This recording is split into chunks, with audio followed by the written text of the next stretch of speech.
No longer talk at all about the kind of man that a good man ought to be, but be such.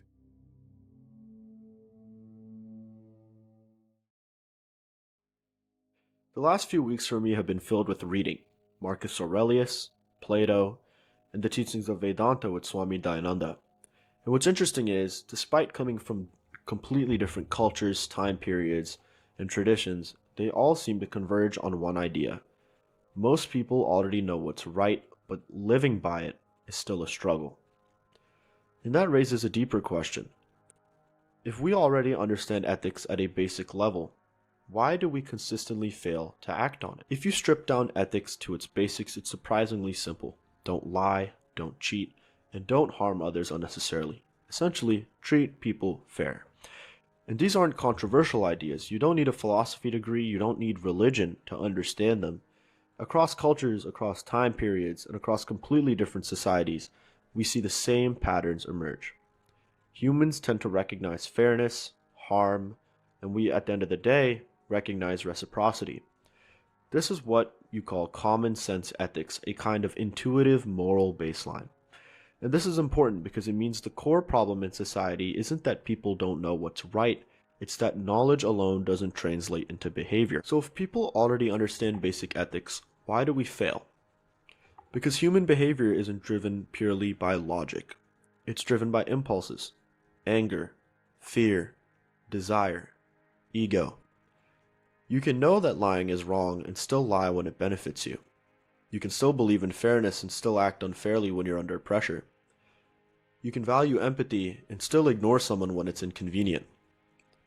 The gap between knowing and doing is something philosophers have recognized for thousands of years. Plato talked about internal conflict within the self. Marcus Aurelius constantly wrote about disciplining the mind and controlling reactions. And in Vedantic thought, especially as taught by Swami Dayananda, the issue isn't a lack of knowledge, it's a lack of self-mastery. So the real problem isn't ethical ignorance, it's a failure of execution. In modern society, we tend to assume that if people are informed, they'll behave better. We think that if people are educated, they'll make better choices, and if people understand consequences, they'll act ethically. But in reality, it's not as simple as that.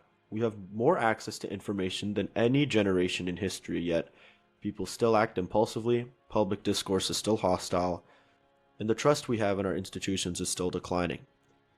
And that's because information doesn't train behavior. It'll inform your judgment, but it doesn't build your discipline. And that's a key distinction that often gets overlooked. This is where religious traditions across different cultures introduce something different.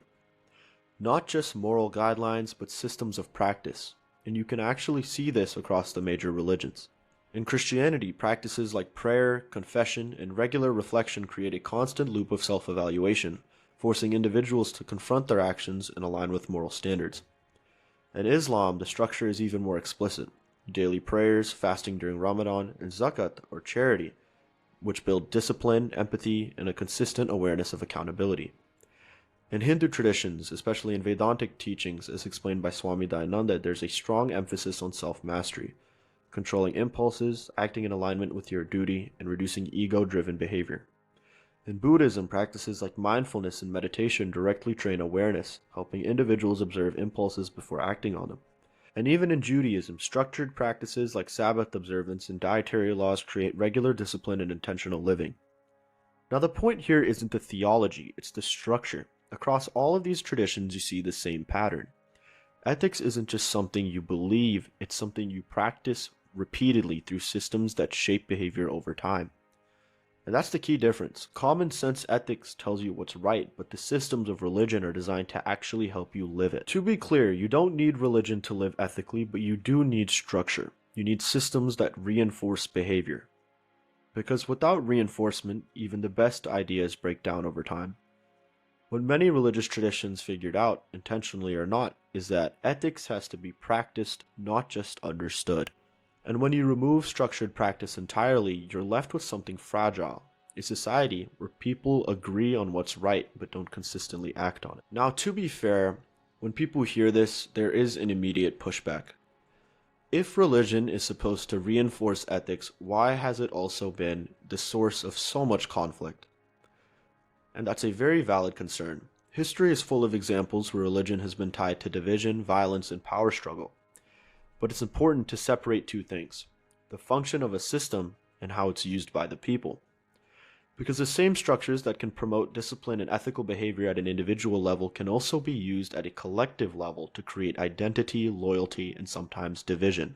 And once religion becomes tied to power, politics, or group identity, it stops functioning purely as a system for self-mastery and starts functioning as a tool for competition.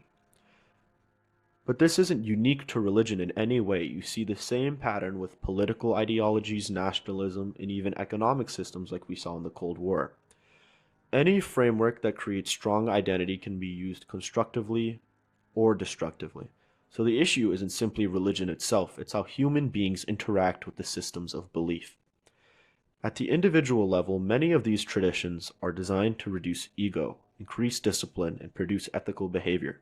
At the group level, these same identities can be amplified in ways that lead to conflict. And recognizing that distinction is important because it allows us to evaluate these systems more honestly. Not as purely good or bad, but as tools that depend on how they're applied. So once you separate the system from how it's used, you can step back and ask a more useful question.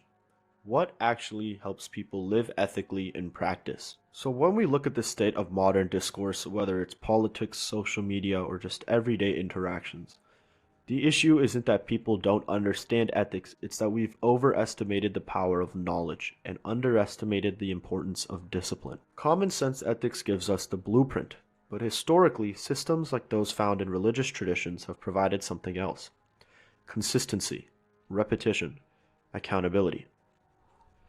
And that combination is what turns ethical understanding into ethical behavior. So the real question isn't, do we know what's right? It's, have we built the structures, individually or socially, that allow us to live it?